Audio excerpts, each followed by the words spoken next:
যে তড়িঘড়ি করে এসআইআর, আপনাকে এখানে দুটো কথা আমার বলা, যে একটা রিভিউ হবে, এই রিভিউ কিন্তু নিয়মতান্ত্রিক রিভিউ। এখানে যখন ঘটনাটা খুব খারাপ হয়ে যায়, দেখবেন আপনারা সাধারণ পেশেন্টকে জেনারেল বেডে রাখা, কাউকে আইসিইউতে রাখা। এখানে এসআইআরের ফুল ফর্মটা হচ্ছে স্পেশাল আপনার ইনসেন্টিভ হচ্ছে, আপনার ইন্টেন্সিভ হচ্ছে কেয়ার নেওয়া হচ্ছে রিভিউর ব্যাপারে। তো এই রিভিউ করার জন্য পশ্চিমবঙ্গ বাধ্যতামূলক হয়ে গেছে। এই কারণে পশ্চিমবঙ্গের জনসংখ্যার যে বৃদ্ধি সেটা কিন্তু অনিয়মিত। আপনারা 2011-র আগে দেখবেন কী অবস্থায় আছে, আর তারপর এখন দেখবেন।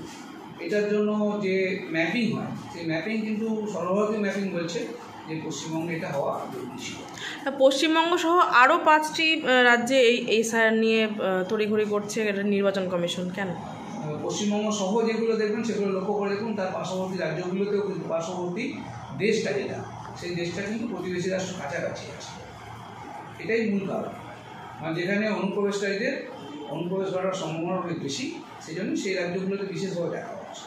এসআইআর ঘোষণার পরপরই 3 জন মানুষ আত্মঘাতী হয়েছেন এবং একজনের প্রাণ ফিরে পেয়েছেন। তো সেই বিষয়ে এসআইআরটা নিয়ে তো বিভিন্ন, আমি তো সেই মুহূর্তে সেই জায়গার যিনি আত্মঘাতী হয়েছেন তার সঙ্গে আমার কোনো তো কথা বলার বা তার পরিবারের সাথে কথা বলার নেই। আপনারা নিউজ মিডিয়া যারা আছেন আপনারা কথা বলেছেন, কিন্তু দেখবেন সেখানে একটা স্বাভাবিক মৃত্যুকেও কিন্তু এই এসআইআর সংক্রান্ত মৃত্যু হলে লক্ষ লক্ষ হবে।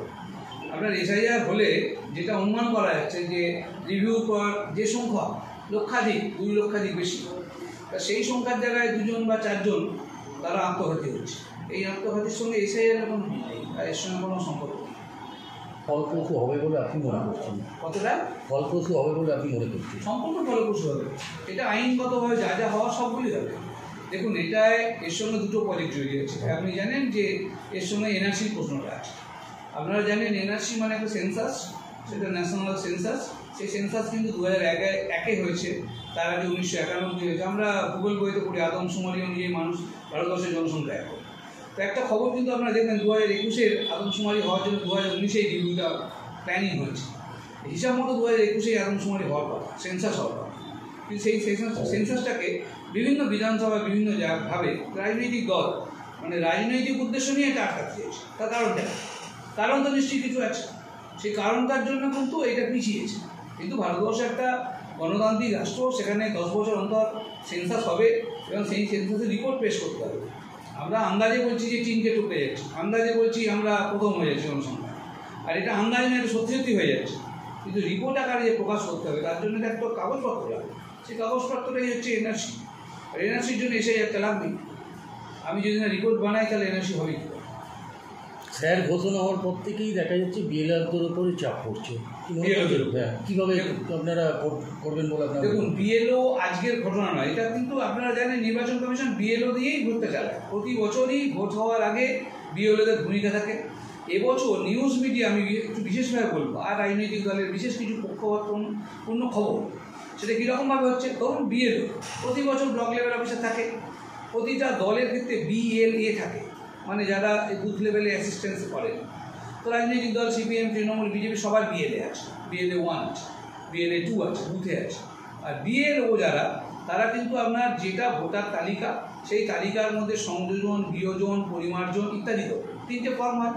কিছু সংযোজন হবে, কিছু বিয়োজন হবে, কিছু পরিমার্জন হবে, বানান চেঞ্জ হচ্ছে, নামের পদবি চেঞ্জ হচ্ছে ইত্যাদি। এই কাজটা তো খুব স্বাভাবিক কাজ।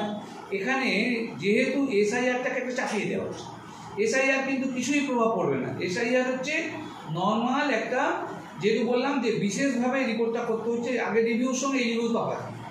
একটা অত্যাশ্চর্য ঘটনা ঘটছে যে মানুষের সংখ্যা বেড়ে যাচ্ছে। ভোটার লিস্ট আপনারা দেখবেন নর্মাল বুথকে 2টো বুথে ভাগ করছে।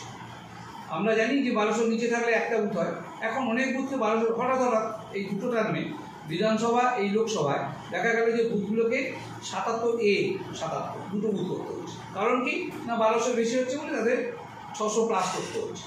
এটার কারণ কী হলো? এই যে অনিয়মিত গতি, এটা ধরার জন্যই কিন্তু বিশেষ করে ভারতবর্ষের যে সমস্ত প্রতিবেশী রাজ্য, বাংলাদেশ, পাকিস্তান, আফগানিস্তান, এই বর্ডারে যে সমস্ত রাজ্যগুলো আছে, সেই রাজ্যের ক্ষেত্রে এই ক্রমান্বয়ে গতিটা বাড়ছে। তো সেক্ষেত্রে এইরকম স্পেশাল একটা ব্যবস্থা নেওয়া হচ্ছে। বিএলওর উপরে যেভাবে নজরদারি করা হচ্ছে, আপনারা কি মনে করছেন যে তাহলে সঠিক কাজ কি আপনারা করতে পারছেন না?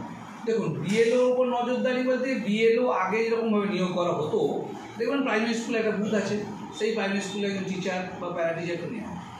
আমাদের পার্টির পক্ষ থেকে আমরা একটা অভিযোগ করেছি, লিখিত অভিযোগ। সেই অভিযোগ অনেক নাম উদাহরণসহ দিয়েছি, যে ধরুন আশা কর্মী বা আইসিডিএস কর্মী, তাদের বিরুদ্ধে আমরা বলেছি যে তিনি অনেক সময় প্রভাবিত হয়ে কাজ করেন। আর যদি বিএলও সরকারি কর্মচারী হয়, যেমন ব্যাংকিং স্টাফ যদি নাও হয়, স্কুল টিচার হয়, প্রাইমারি স্কুল টিচার হয়, তাদের ক্ষেত্রে কিন্তু দায়বদ্ধতা অনেক বেশি, তারা এই ভয়টা পাবে না। এবং তাদের চাকরির ক্ষেত্রে চাকরি চলে যাওয়ার একটা ভয় থাকে।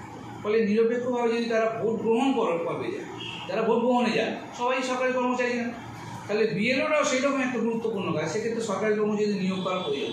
এই জন্যই কিন্তু বিএলও নিয়োগ করা হয়েছে। আমার মনে হয় না কোনো বিএলও কোনো ভয় পাচ্ছে, কারণ অ্যাকচুয়ালি আমি এখন সরকারি কর্মচারী, আমি অনেকের সঙ্গে কথা বলেছি, তারা কেউ ভয় পাচ্ছে না, ট্রেনিং সঠিক পাচ্ছে। কিন্তু মহিলা বিএলও যারা হয়েছেন তাদের তো সুরক্ষার জন্য তারা আবেদন করছেন। না, মহিলা বিএলওরা অনেক সময় নিজেরা অন্ধকারে যেতে ভয় প্যানিক করছেন। তারা প্যানিকটা এটাই যে তারা মনে করছেন যে আমরা হয়তো বুথে গিয়ে কাজ করলে আমাদের উপর আক্রমণ হবে। আপনি জানেন যে কয়েক দশক ধরে, মানে এক দশক আগেই মহিলাদের দ্বারা পুরোপুরি সংরক্ষিত বুথ হচ্ছে, যে বুথে ইলেকশনটা তারাই করাচ্ছে। যে মহিলা প্রিসাইডিং অফিসার করতে পারবেন, ফার্স্ট পোলিং করতে পারবেন, সেই একই রকম মহিলা বিএলও করতে পারবেন, এটা তো স্বাভাবিক কাজ। এটা প্যানিক একটা।